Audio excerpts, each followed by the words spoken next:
I've said this before, but one of my all-time least favorite things about King of the Hill is the way that they treated Luanne's character. Most of the characters on that show are, for the most part, really well developed, very well rounded, very human, and have characteristics that are simultaneously surprising but also make sense. And in the beginning, Luanne fit this to a T. Luanne was simultaneously a very feminine, very ditzy, typical teenager, but was also extremely good at fixing cars. There actually is at least one episode in the later seasons where her mechanic skills come up again, and that's season 13, episode 5, which interestingly I literally just did a video about yesterday.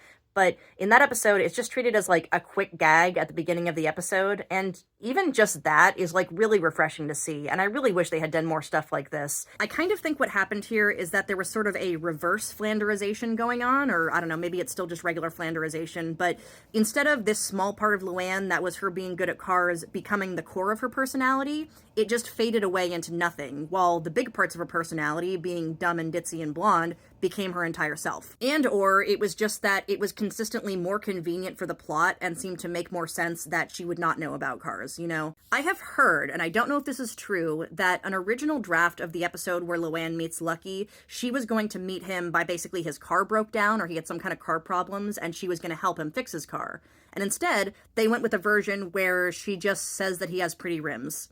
Like, that's it. She just admires the way his car looks. And honestly, that was such a missed opportunity to not even throw in, like, a trifle of her automotive knowledge. And I think the basic reason is that, especially as the show went on and it became a little more commercial, it just made more sense for a girl to meet a guy and like his car as opposed to helping him fix his car. Or at least in their heads, they thought that's what made more sense. I've noticed that in the later seasons, the King of the Hill episodes became a lot more digestible and palatable to, like, a typical watcher. They didn't take as many risks. They didn't do as many subversive things. It was a little more straightforward beginning to end than they were earlier in the show.